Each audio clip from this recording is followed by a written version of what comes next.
जय माता दी फ्रेंड्स। हम सेकंड ग्रेड के जो इम्पोर्टेंट राइटर्स और पोइट्स जो सिलेबस में लगते हैं उनके बारे में डिस्कस कर रहे थे। तो अब हम डिस्कस करेंगे तोरू दत्त के बारे में। तोरू दत्त सबने नाम सुना होगा, अगर हम इंग्लिश से हैं तो जरूर सुना ही है। तो तोरू दत्त एक फेमस राइटर थी। और अगर बर्थ और डेथ की बात करें तो जैसा कि आप देख सकते हैं 4 मार्च 1856 में उनका बर्थ हुआ था और 30 अगस्त 1877 में उनकी डेथ हुई थी। वो उस टाइम पे अप्रोक्स 21 ईयर्स की थी। उनकी डेथ ट्यूबरक्लोसिस से हुई थी। ये कोलकाता से बिलोंग करती थी, कैलकाटा से। एट अर्लियर टाइम हम कोलकाता भी कह सकते हैं।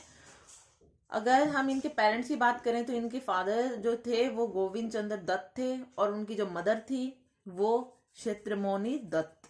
तो ये इनके फादर थे गोविंद चंद्र दत्त और ये इनकी मदर थी। हम इनकी लाइफ की बात करें तो इन 1862 दे change the Christianity from Hinduism. मतलब इन्होंने पहले ये हिंदू थे, उसके बाद में 1862 में इन्होंने क्रिश्चियनिटी अडॉप्ट कर ली थी। अगर सिबलिंग्स की बात करें तो ये जो इनके जो सिबलिंग्स थे, मतलब ये 3 भाई बहन थे। एक तो वो तोरू दत्त, फिर एक इनकी सिस्टर थी अरु और एक इनका भाई था अब्जू। अरु जो थी वो इनकी बड़ी बहन थी और ये भी काफी अर्ली एज में खत्म हो गई थी 1874 में। तो इससे हम आइडिया लगा सकते हैं ये लगभग 20 ईयर्स के लगभग में होंगी। और इसका भाई जो था वो सबसे पहले खत्म हुआ था 1865 में। ये अप्रोक्स 14 ईयर्स के रहे होंगे उस टाइम पे। तो आप ये देख सकते हैं कि ये सारे ही जो भाई बहन थे ये काफी अर्ली डेथ हुई थी इनकी, तोरू दत्त की भी और अरु एंड अब्जू की भी। तो इनसे ये काफी मतलब डिस्टर्ब भी हुई थी ये दोनों सिस्टर्स।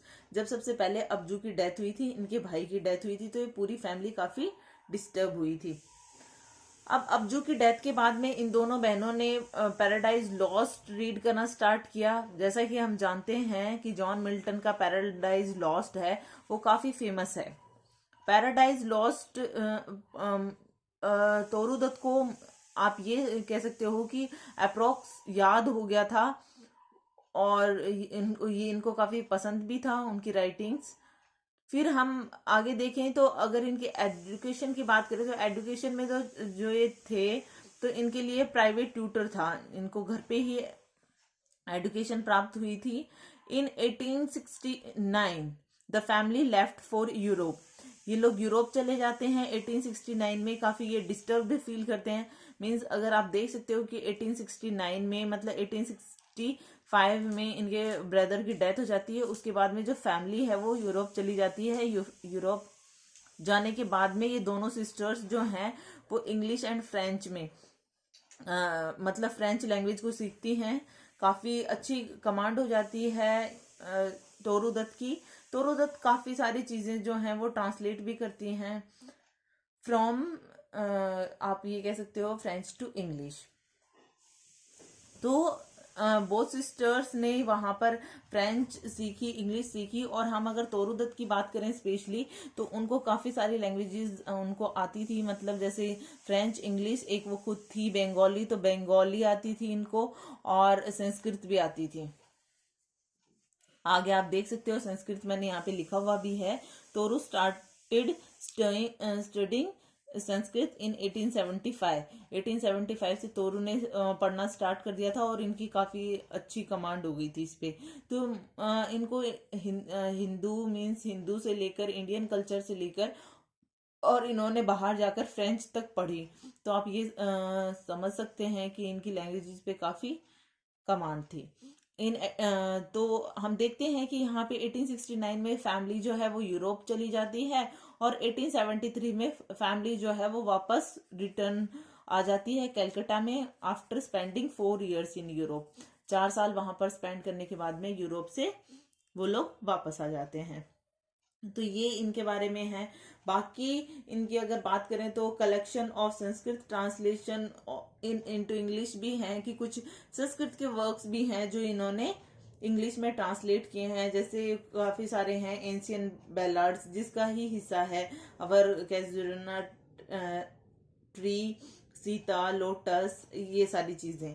तो ये सारी चीजें हम देखते हैं कि इनके काफी इंपॉर्टेंट राइटिंग्स हैं। तो इनकी इंपॉर्टेंट राइटिंग्स में हम ये सब कुछ देख। तो मेजर कलेक्शंस में क्या क्या है? मेजर कलेक्शन में है पोएम्स, कुछ इंपॉर्टेंट पोएम्स हैं, जैसे ए सीफ ग्लीन्ड इन फ्रेंच फील्ड्स। ये इन्होंने फ्रेंच से इंग्लिश में ट्रांसलेट की थी। जैसा कि मैंने बताया, इनकी काफी अच्छी कमांड थी लैंग्वेजेस पे, जैसे कि French, English, Bengali and Sanskrit. Ancient ballads and legends of Hindustan, तो ये दोनों ही चीजें आप याद रखेंगे कि ये मेजर कलेक्शन ऑफ पोम्स हैं इनकी। तो ये दोनों आप ध्यान में रखेंगे, a sheaf gleaned in French fields and ancient ballads and legends of Hindustan. और अगर हम इनकी मेजर पोम्स की बात करें तो वो है अवर कैजुएरियना ट्री। अगर आपने कभी तोरूदत्त को पढ़ा है तो आपने ये नाम जरूर सुना होगा। ये एक ऑटोबायोग्राफिकल पोएम है। ऑटोबायोग्राफिकल कैसे है? इन्होंने इसमें काफी कुछ ऐसा बताया है कि जो इन्होंने अपनी सिबलिंग्स के साथ में जो टाइम स्पेंड किया है, उनको कितना अच्छा लगता था उनके साथ स्पेंड करना। और कैजुएरिना ट्री के बारे में बताया हुआ है कि स्टार्टिंग में उसी को डिस्क्राइब किया है कि किस तरीके का वो ट्री है, उसको डिस्क्राइब किया है तोरूदत्त ने। तो ये सब हम कुछ देखते हैं इसमें, इस पोम में। दूसरा है लक्ष्मण। लक्ष्मण आपने नाम सुना ही होगा कि इसमें जो कन्वर्जेशन है लक्ष्मण और उनकी जो सिस्टर इन लॉ, जो उनकी भाभी हैं सीता, उनके बीच में एक फॉर्म ऑफ कन्वर्जेशन है, जिसमें कि वो सीता काफी वरीड हैं अपने हस्बैंड राम के लिए कि वो उनको वापस लेकर आए लक्ष्मण, ऐसा वो कह रही हैं। तो ये कुछ मतलब ये सब कुछ हमने सुना हुआ भी है, देखा हुआ भी है, लेकिन इसमें उसी टाइप की कुछ कन्वर्जेशन बताई गई है। नेक्स्ट वन जो इनका इम्पोर्टेंट जो पोम है वो है सीता। सीता में क्या है कि एक वुमन है, वो एक डार्क रूम में अपने 3 चिल्ड्रन के साथ में जो है वो डार्क रूम के अंदर है, अकेले हैं वो लोग, और किस तरीके से फिर वो लोग मतलब कितना परेशान होते हैं, क्राई करते हैं, वो सब कुछ बताया गया है। लोटस की बात करें तो ये काफी इंपॉर्टेंट है, और अगर आपने ग्रेजुएशन पोस्ट ग्रेजुएशन में भी ये लगती है, ये लोटस जो पोम है काफी अच्छी है। इसमें कॉन्फ्लिक्ट बताया हुआ है between the rose and the lily.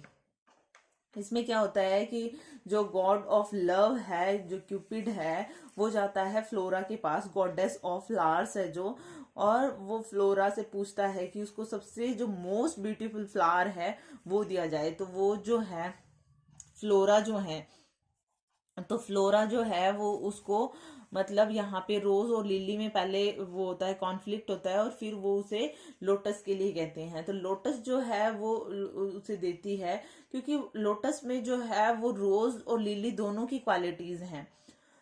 Lotus अगर देखा जाए तो ये इंडियन कल्चर में सिंबल ऑफ इंडियन कल्चर है, हिंदू फेथ। और हमने देखा भी है कि लोटस जो है गॉडेस लक्ष्मी है, वो उन पे विराजमान है।